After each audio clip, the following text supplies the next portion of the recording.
Oke, bismillahirrahmanirrahim. Assalamualaikum warahmatullahi wabarakatuh. Oke, sebelumnya hari ini kita coba masuk ke pembahasan selanjutnya. Kita buka slide modul pertemuan ketiga, mengetahui dan memahami konsep OOP dalam database web. Nah, sekarang kita coba membuat bagaimana sih penerapan database di dalam CI. Di sini kita ambil contoh pertama. Kita lihat kalau di mata kuliah PBD ataupun di mata kuliah SPD, teman-teman sudah memahami mengenai script untuk select. Nah, di sini pun sama penggunaannya. Saja dari proses PBD tersebut kita coba masuk ke dalam pemrograman CI. Dan di sini kita lihat kita berbicara dengan DB, tanda pada query, select, nama, alamat, nomor kontak from petugas. Teman-teman juga sudah memahami ya, nama, alamat, nomor kontak ini merupakan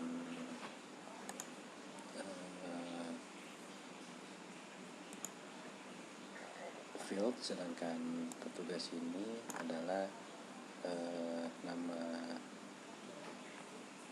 tabelnya. Oke, berikutnya di sini juga kita bisa melakukan pemanggilan. Ketika kita berbicara select bintang, select nama, alamat, nomor kontak dan juga from petugas, maka di sini kita lihat proses pemanggilannya menggunakan for each query result. Ya, ini yang harus teman-teman perhatikan. Ketika kita menggunakan result, maka proses pemanggilan dari field tersebut kita menggunakan string row, tanda panah, nama. Row ini, row ini kita dapatkan dari alias row. Nama, alamat, nomor kontak ini adalah nama dari fieldnya. Ya, untuk pengulangannya, untuk pemanggilannya kita menggunakan for each. Selanjutnya kita tampilkan. Kita hanya ingin menampilkan berapa sih total record yang ada pada tabel petugas. Di sini kita gunakan query 6 rows. 6 rows ini untuk menyatakan berapa sih jumlah dari record yang ada pada tabel petugas. Ya. Nanti kita sama-sama praktikkan seperti apa sih hasilnya jika kita gabungkan antara model, controller, dan juga view.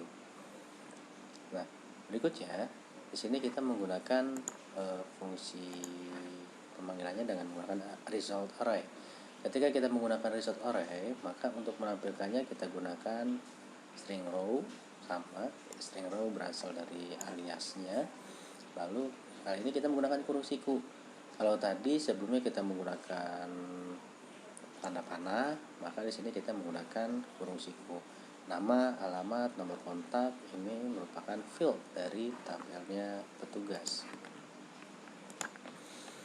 Ya, berikutnya bagaimana cara menampilkan secara objek? Nah, menampilkan secara objek ya sama dengan yang tadi sebelumnya, kita menggunakan result, menggunakan tanda panah di sini. Oke, selanjutnya ketika kita berbicara, saya mau tahu dong, ada nggak sih record di dalam tabel tersebut? Maka untuk memastikannya kita gunakan result. Ini sebagai aliasnya 6 rows. 6 rows ini tadi sudah dijelaskan bahwa untuk mendapatkan berapa record di dalam tabel kita gunakan 6 rows. Oke, nah hasilnya kita gunakan di row result row. Oke, untuk mengetahui berapa banyak sih jumlah record di dalam tabelnya si petugas. Oke, demikian dengan ini sama. Nah, berikutnya kita menggunakan data manipulation language di dalam database. Nah, ketika kita berbicara DML, teman-teman juga sudah tahu ada 4 ya. Kadang-kadang kita punya insert, kita punya delete, kita punya update. Nah, select tadi sudah kita bahas di atas. Nah, berikutnya ada beberapa contoh yang bisa digunakan untuk proses insert. Ada cara yang pertama kita bisa gunakan yang ini ya. Ini kita gunakan data ini sebagai variabel, kita gunakan dia sebagai array. Menggunakan array karena ini kita hanya memasukkan satu field saja, maka kita punya grup product name. Ini adalah nama fieldnya. Lalu kita gunakan this input post. Ini diambil dari form ya, dari form. Di pemrograman web 1 teman-teman sudah belajar bagaimana lempar text box dari form menuju file berikutnya. Nah, ini bisa kita gunakan ya. This input post text tag group adalah nama atau name dari text box tersebut ya. Ini kalau satu. Lalu berikutnya, Pak, bagaimana kalau text boxnya atau kita gunakan combo box? Intinya kita menggunakan lebih dari satu item, maka kita beri tanda di sini. Kita gunakan koma, lalu berikutnya tambahkan lagi nama field, this input post, nama name-nya, dan seterusnya. Setelah fungsi ini selesai, berikutnya kita masukkan ke dalam script untuk insert data. Kita gunakan query nama variabelnya, yang kita gunakan adalah this db insert m group product. Ini adalah nama tabelnya. Data ini adalah hasil dari proses yang ini. Oke, ini cara yang pertama. Berikutnya cara yang kedua, kita bisa menggunakan konsep lama ya. Sama saja, kita punya nama grup, lalu kita punya input post. Ini adalah name-nya dari teks HTML yang kita punya. Lalu untuk memasukkan ke datanya gimana? Kita gunakan ini this db, tapi kita gunakan query ya. Kalau sebelumnya kita menggunakan insert, kalau cara kedua kita menggunakan query. Lalu scriptnya hampir sama dengan mata kuliah PBD ketika itu insert into nama table, lalu sebutkan nama fieldnya. Ini adalah rekomendasi saya. Rekomendasinya kita sebutkan nama fieldnya. Ada kalanya di PBD kita bisa sebutkan insert into m group product langsung values. Itu pun nggak salah. Hanya nanti permasalahannya ketika kita ingin menambahkan field, maka kita harus setting ulang, dan harus hari itu juga kita menyelesaikan kasus tersebut. Tapi kalau kita sudah menyebutkan nama fieldnya, jika nanti ada perubahan atau ada penambahan field, maka kita nggak perlu buru-buru untuk menambahkan atau merubah script ini ya. Jadi rekomendasi saya gunakan m group product, lalu sebutkan terlebih dahulu nama fieldnya, lalu berikutnya values, dan kita punya nama grup. Nama grup ini dapat dari ini. Oke ya. Berikutnya, setelah kita melakukan proses insert, berikutnya update data. Proses update data pun nggak beda jauh dengan si insert. Hanya saja ketika kita berbicara update data, kita jangan lupa selalu menggunakan where ya. Ketika kita berbicara where, nanti ini adalah nama fieldnya, ini adalah nama variabel dari name text kita ya. Scriptnya pun sama, kita gunakan m group product array group product name. Ini adalah nama fieldnya yang akan kita ubah. Input post text group product, ini adalah nama name-nya. Oke ya. Lalu yang diubah ujung-ujungnya adalah dengan kondisi ini, where group product auto txt id. Ini cara yang pertama. Ini terserah teman-teman mau menggunakan cara yang pertama atau mau menggunakan cara yang berikutnya seperti ini. Kalau cara yang kedua ya, kita bisa Oke, untuk cara yang kedua, kita bisa gunakan variabel data, lalu kita gunakan array, ya. Grup product name ini kembali lagi ini adalah nama fieldnya. Lalu berikutnya di input post text grup product ini sesuai dengan name yang ada di HTML, ya. Lalu berikutnya kita gunakan where, ya. Ini adalah kondisinya yang akan kita lakukan perubahan data berdasarkan field yang mana. Kita gunakan fieldnya grup product auto, text ID-nya ini sesuai dengan name yang memang nanti kita deklarasikan juga sebenarnya. Lalu berikutnya prosesnya ya kita gunakan di db update, ya. Kata kuncinya ada di sini, update. Lalu mgroup product ini adalah nama tabelnya, data ini didapat dari ini, ya, dan where didapat dari sini. Oke, ini sudah berurutan. Ini untuk cara yang kedua. Cara yang ketiga, kita gunakan script yang biasa digunakan di PHP Native. Mungkin teman-teman yang sudah belajar web 1 juga sudah mendapatkannya. Kita gunakan variabel nama grup, lalu input post, text tag grup product ini diambil dari name di HTML. Lalu berikutnya kita gunakan db query update mgroup product set group product name, ini nama grup ini didapat dari sini, where group product auto text id, ya. Ini cara yang ketiga. Jadi nanti terserah teman-teman mau pakai cara yang pertama atau cara yang kedua, bahkan dengan menggunakan cara yang ketiga. Berikutnya konsep delete pun sama dengan konsep-konsep yang sebelumnya.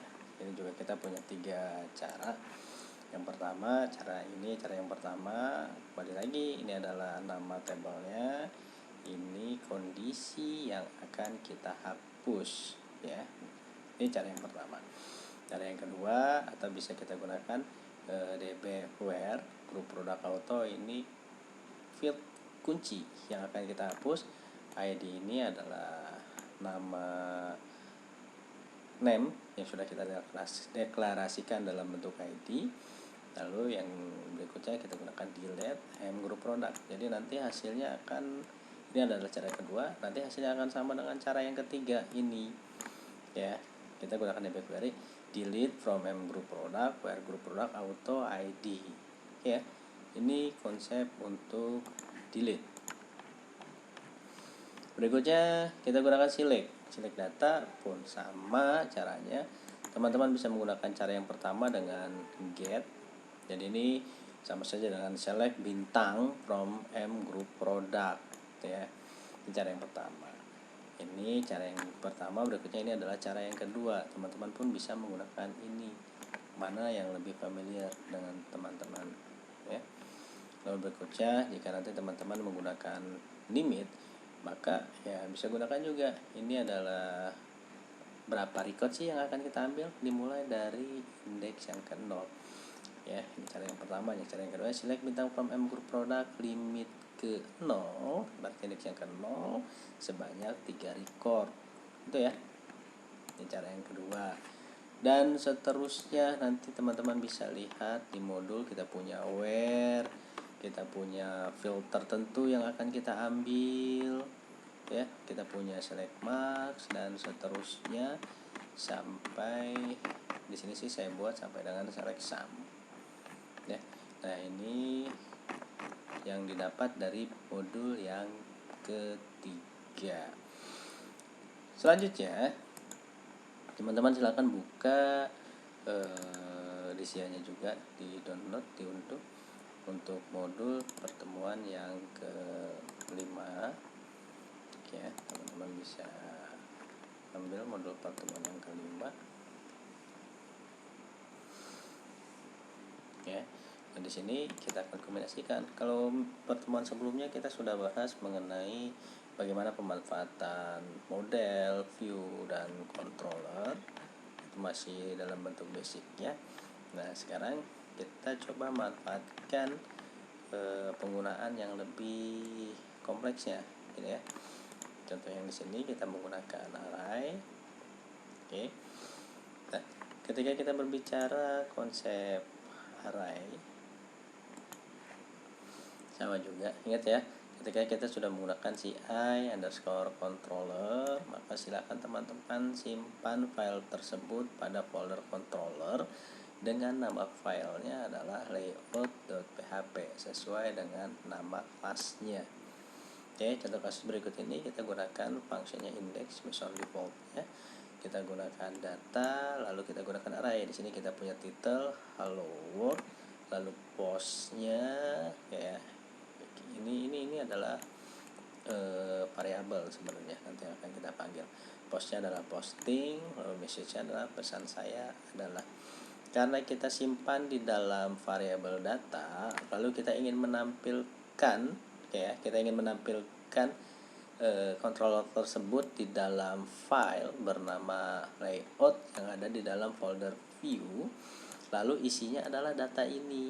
Apa isinya? Kita punya title, kita punya post, kita punya message. Ya.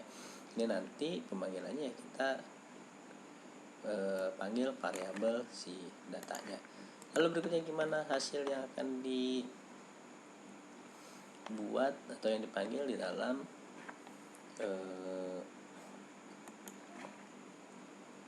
view-nya. Ketika kita berbicara echo post, maka yang terbaca adalah posting. Lalu ketika kita berbicara echo-nya message, maka yang dipanggil adalah ini, pesan saya adalah. Lalu berikutnya ketika kita berbicara echo title, maka yang dipakai adalah hello world-nya. Ya, secara konsep tadi kita baru menggunakan cara yang pertama nih. Cara yang pertama adalah demikian, kita gunakan array. Cara yang kedua, kita tanpa menggunakan array. Kita tanpa mendeskripsikan kata array-nya ya. Cara yang kedua, kita tanpa menyebutkan kata array-nya, tapi ini dalam bentuk array, sama saja disimpan di dalam variabel data. Ini nama array-nya si title, ini nama array-nya si post, ini nama array-nya si message. Data ini pun sama dipanggilnya ke sini, walaupun dia ada 3 tapi sama-sama data, maka disimpan di sini ya. Maka hasil yang diharapkan nanti adalah teman-teman bisa menampilkan tadi sudah saya jabarkan, title ini adalah hello world, postnya adalah posting, message-nya adalah pesan saya adalah. Nah, ini silahkan teman-teman praktikkan terlebih dahulu. Lalu jangan lupa kita ubah roots-nya. Yang awalnya default controller, kalau sebelumnya adalah welcome, maka ubah dengan nama layout ya. Layout ini apa nanti? Ini yang akan kita panggil adalah controllernya ya, controller. Ini akan kita panggil nanti, dan nanti akan menjalankan hasilnya ini. Oke. Next, berikutnya ya, maka tampilannya harapannya menjadi seperti ini ya. Posting pesan ini rapet nih ya, karena kita tadi nggak pakai BR dan seterusnya ya. Ini berikutnya kita ingin membuat loops perulangan. Apa yang akan kita ulang? Konsepnya sama, tadi kita punya title-nya hello world, lalu kita punya array berikutnya adalah nama buah, isinya array lagi nih. Kita punya semangka, mangga, jeruk, melon ya. Ini dalam bentuk array, ini pun dalam bentuk array. Berikutnya array message, isinya pesan saya adalah. Berikutnya kita punya load view looping. Ingat ya, looping di dalam view. Maka nanti simpan file looping.php di dalam folder view, memanggil data isinya ini title hello world, nama buahnya ada semangka, mangga, jeruk, melon. Message-nya kita punya pesan saya adalah ya. Ini sebagai controllernya. Lalu gimana untuk manggilnya ya? Sebentar, saya kecilkan dulu biar kita nggak bolak-balik.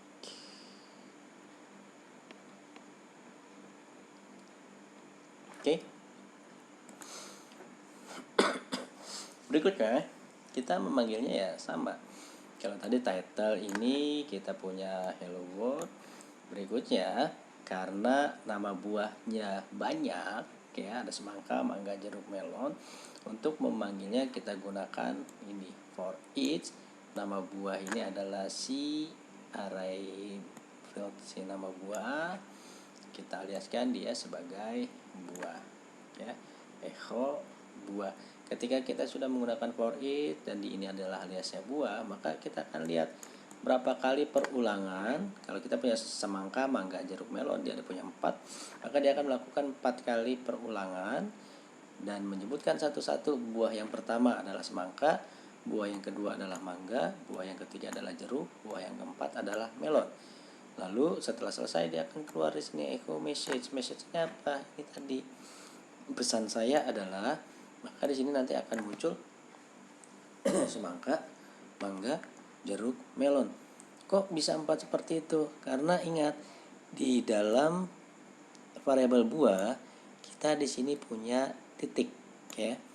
Jadi ketika kita sudah ulang, pertama kita punya semangka. Lalu karena ini titik, di sini lambung jadi mangga. Ketika punya titik lagi, berikutnya adalah jeruk. Berulang lagi karena dia punya titik, berikutnya adalah melon. Oke. Dan jangan lupa di root default controllernya ubah menjadi looping. Oke. Karena kita menggunakan break, maka tampilannya nanti akan semangka, mangga, jeruk, dan juga melon. Oke, silakan dieksekusi. Hasilnya nanti akan seperti apa. Oke, itu untuk looping. Nah, Pak, kok tampilan terakhirnya pesan saya adalah melon? Oke, hanya melon. Kenapa hanya melon? Karena yang kita ambil adalah array yang terakhir. Karena kita nggak simpan di dalam variabel baru untuk si buah tadi. Oke, berikutnya ya kita akan coba bermain dengan layout. Ya, di sini layoutnya sudah saya persiapkan. Jadi nanti teman-teman harapannya akan tampil, hasilnya akan seperti ini nih. Nanti kita gunakan template demikian. Kalau teman-teman yang di web 1 sudah dengan saya, tampilan ini pastinya sudah tidak asing ya, karena kita pakai juga di web 1. Berikutnya nanti akan ada script yang seperti ini, script lengkap seperti ini ya. Teman-teman bisa lihat script yang lengkap demikian. Nah, script ini nanti teman-teman bisa unduh ya, bisa unduh di web saya dengan alamat URL-nya